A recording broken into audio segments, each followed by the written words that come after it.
reality, Sigma programming of the higher worlds, Numeria, etc. So what about this world? And what about Numeria? Numeria is the number of songs that are named by I am number such and such. So I am number 1, number 2, number 3. And what I'm doing with this is constructing a thought form, a demiurge, and an egregore. A thought form, a demiurge, and an egregore. The combination of the drawing, the painting, the words to the songs, and the idea of them being on merchandise via the higher worlds myspreadshop.com/all. These drawings in and of themselves, although they be in the form of different characters, each creature is actually a seal. Just like you have seals on the dark side, or representing high mystical orders on the right hand side. What the construction of these God realities consisted of was a drawing and some form of writing. It was from these things that stemmed what you would consider doctrine or dogma, or even, dare I say, religion itself. It's a combination of these things. You have to have the nature element, the human element, and the superhuman element, which is to say either astrological or astronomical. You're going from higher to lower or lower to higher, but you're trying to include three main realms.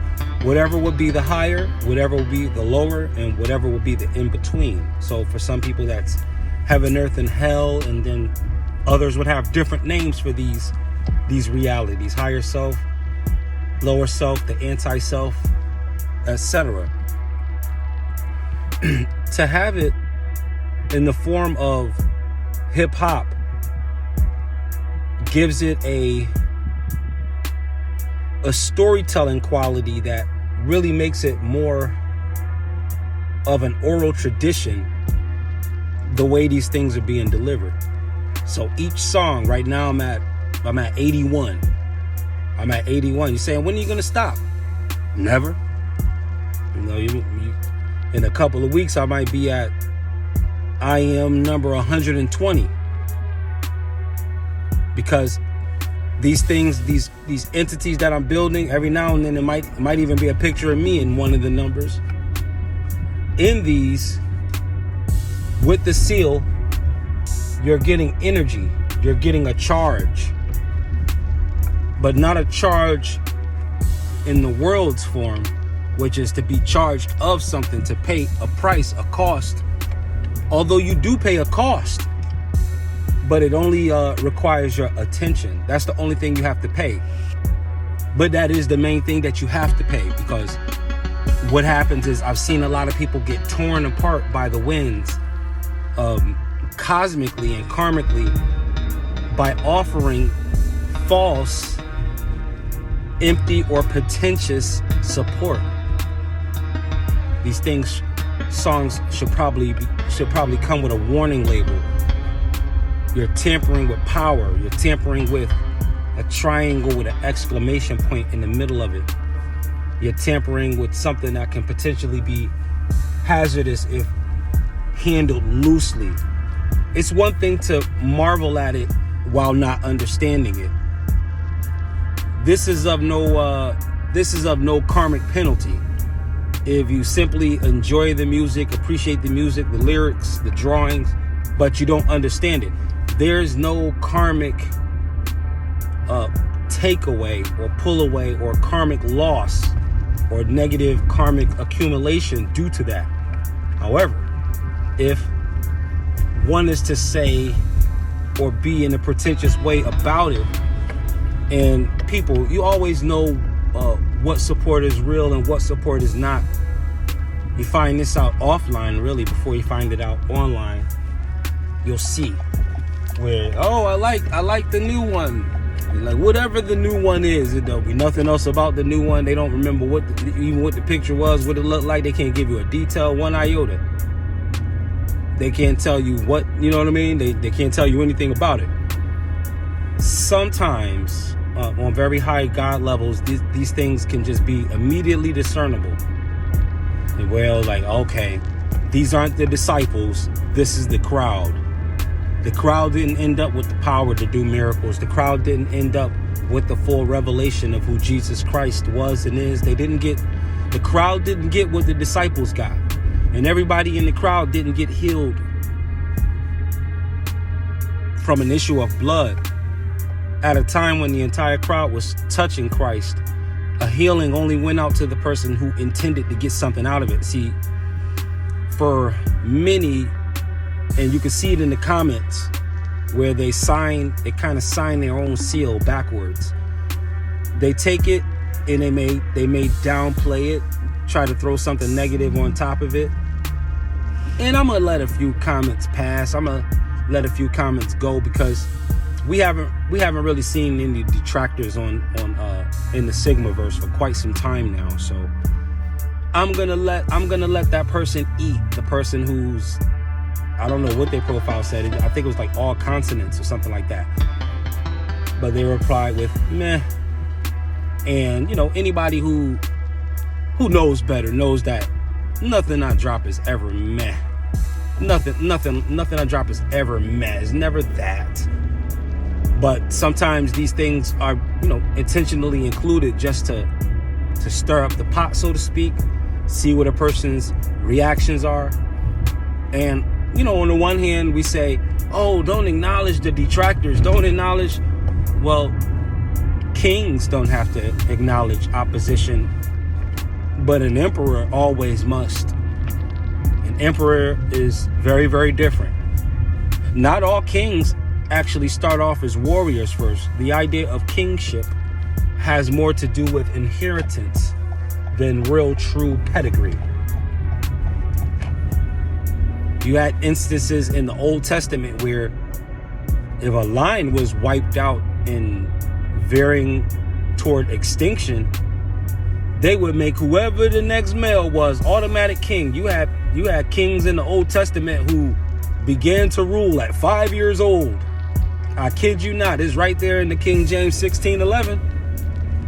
There's certain royal families that were in such terrible shape that they just, whoever the male baby was the next king.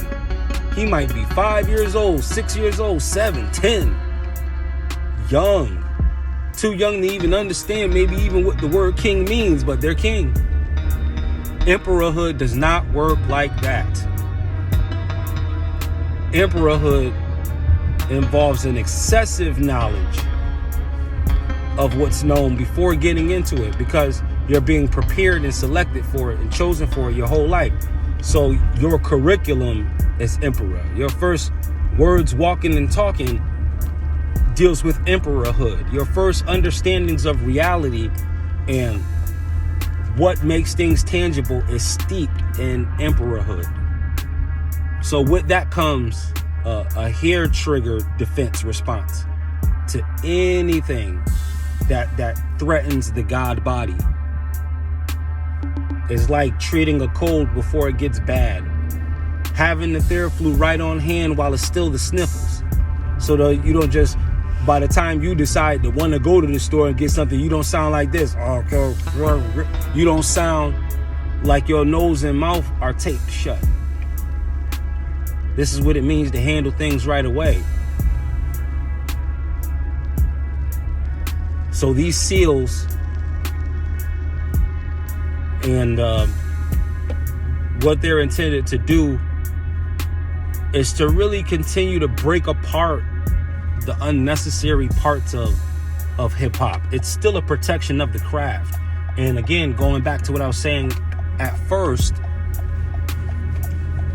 the idea of it being interwoven into hip-hop deals with the origin of the rabbit, the origin of following the white rabbit. This is understood in very high levels of Luciferianism, what it means to follow the white rabbit, what it means to tumble down the rabbit hole, what it means to peer through the looking glass. Because you're being led somewhere when you're dealing with abstract literature such as poetry, such as rhyming or rapping. Something is being wrapped up. You might as well put a W before it. Things are being wrapped up. What? Brought to a conclusion, brought to a completion. That's why you hear the name of God in every single song. It's right there in your face in the title. I am. And what you're seeing is different versions of I am. It's not just numbers. If it were that, I would make it just numbers. But there's a context under which it is just numbers. If you go to the page, you won't find every piece of merchandise saying I am number such and such. It'll just have the number on it, like 66 or 67. It'll just have the number on it, like a tag, like a piece of merchandise, like an addition, almost like a SKU number for product placement. When you look in the description on the page next to this set material, what you're going to discover quickly is that it will direct you right toward the material. Like, well, what is this shirt? What does this particular drawing mean? What was this about? The song is going to tell you what it's about. So it's gonna push you right back to the Sigma verse. Every picture has a story, and every picture has a poem and tons of lessons wrapped in it. Every picture is a power up. Every picture is a level up. Every picture is an upgrade. Every picture is revelatory. Every picture is revolutionary, prolific, profound, astonishing, awe-inspiring. These are the recipes that go into these. Because long before social media was around or possibly even a concept, I was already doing what you see me doing now. So I'm very grateful to the reality of social media because it allows people that I would have never crossed paths with otherwise to be able to listen, hear, and see with a non-restricted eye. They're really allowed to really dive deep into it and really acquaint themselves with the said material.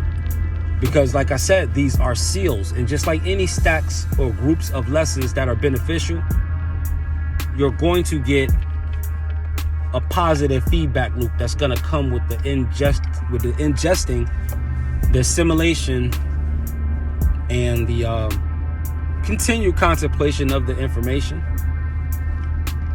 Everything that I'm saying in the songs is not necessarily prompting you toward a particular action, because remember, it's still art. So the aesthetic appeal of word flipping is prevalent, or beats and different kinds of sounds. This ties into it. This ties into the aesthetics of it, because there has to be an aesthetic aspect to anything that's considered to be a belief system. Yes, even Stoicism has its aesthetics, being the rewards of those transcendental stillnesses. Those in and of themselves are viewed as rewards and achievements in the realms of Stoicism. So I guess it would be wise for anybody who's looking at this, who's looking at these songs, to look at it with not necessarily a critical eye, although they have the freedom to. You can view it however you want to view it. This is just what would help you glean more from it on each listen. Try to look at it like, try to listen to it in the form that it's delivered in.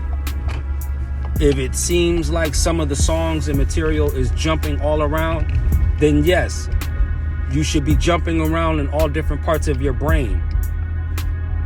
And if you feel like there's certain parts that you want to hear over and over, and you just like, I can't stop rewinding that part, because I have parts where I can't stop rewinding it because this information is channeled. So the information that I'm really putting down is higher up than I.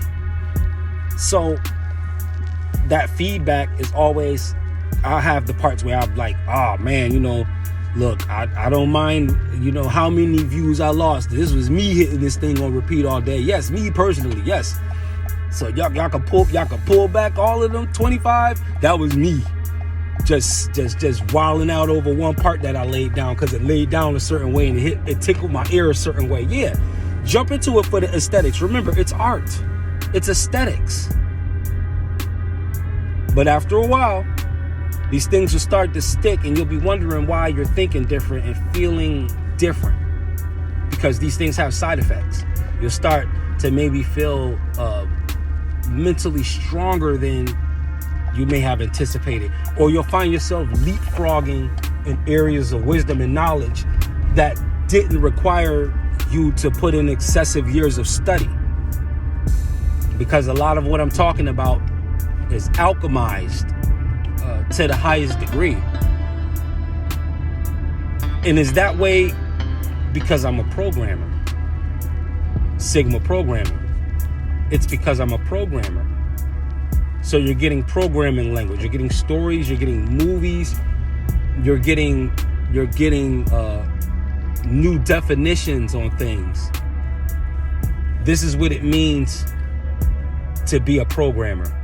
Super T Sigma, Sigma programming. Stay illuminated, people. Peace.